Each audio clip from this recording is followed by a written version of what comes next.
कि ये सिर्फ एक डॉक्टर का मसला नहीं है। हो सकता है वो डॉक्टर किसी की बहन हो सकता है वो डॉक्टर किसी की बेटी हो सकता है वो डॉक्टर किसी की पत्नी हो सकता है वो डॉक्टर किसी की माँ हो।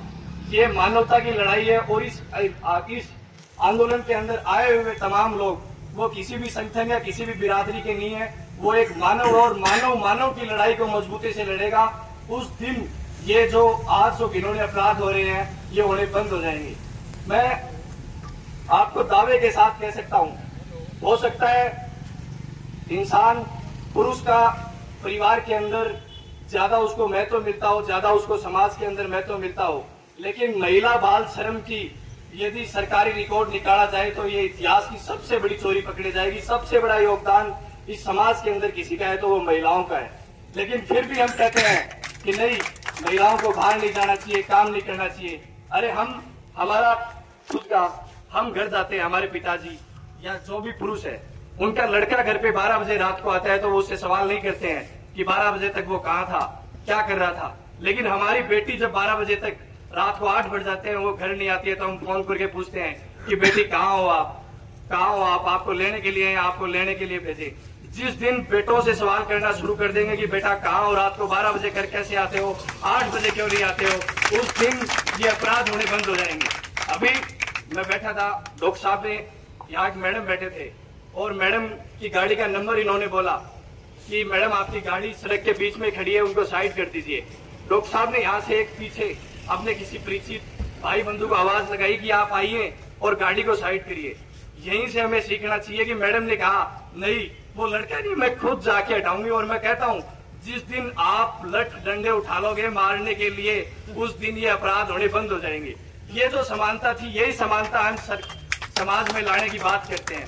साथी ने बहुत अच्छी बात कही कि हम जिन लोगों को हमने दिल्ली के अंदर बैठाया, जिन लोगों को हमने राजस्थान की विधानसभा के अंदर बैठाया, उनको हम बोलें और उनको हम कहें कि वो संसद के अंदर ये बात उठाएं, संसद के अंदर वो इस बात को रखें।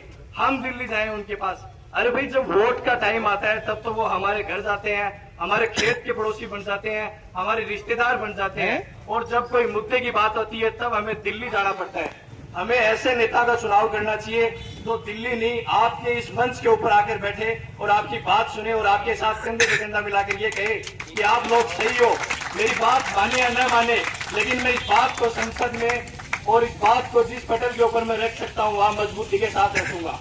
हम उस देश के अंदर जी रहे हैं, आपको पता होगा उस राम रहीम को जिसको अपराध के अंदर सजा दे दी गई थी, जिस व्यक्ति ने सजा के 235 दिन जेल के बाहर बिताए हैं। और हम मांग करते हैं कि यहाँ कठोर कानून बनने चाहिए।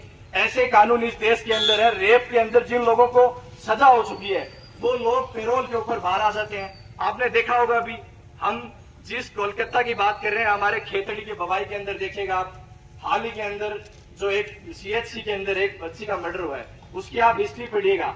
वो लड़की एक नर्स थी, जयपुर के अंदर एक हॉस्पिटल के अंदर कार्य करती थी, लेकिन आप उसका मर्डर देखिएगा कि हॉस्पिटल के अंदर उसका रेप करके और उसको पत्थर से कुचलकर ऐसा मारा है कि उसका फेस घरवाले नहीं पहचान सकते। और अभी उसकी कार्रवाई आप दूर, उस मामले के ऊपर भी आप संज्ञान लेना कि पुलिस ने मामला अभी दर्ज किया, लोगों ने बोले, लेकिन अभी तक ये दर्ज किया है कि इसकी किसी ने आत्महत्या कर दी है। पोस्टमार्टम रिपोर्ट आने के बाद ये खुलासा हुआ है कि नहीं, इसका रेप किया गया है। हम मांग करते हैं सरकार से, प्रशासन से कि इस देश के अंदर ऐसे कठोर कानून बने। हम 2011-12 के अंदर निर्भया कांड देखा, पूरा देश मोमबत्तियां लेकर, मसाले लेकर सड़कों के ऊपर खड़ा था। अरे हम तो उस देश में रहते हैं जहाँ नारी सम्मान के लिए महाभारत और रामायण जैसे युद्ध हो जाते थे। आज हमें लोगों ने मोमबत्तियां और कैंडल लेकर मजबूर कर दिया। हम सरकार से और यहाँ बैठी हुई कमेटी से भी ये आग्रह करते हैं कि आप अपने लोगों से पूछताछ करिए और ऐसे कठोर कानून बनाइए कि दोबारा कोई व्यक्ति ऐसे अपराध करने के बारे में सोचे तो उसे 5 बार वो व्यक्ति याद आए जिसको सरकार ने सजा दी हो।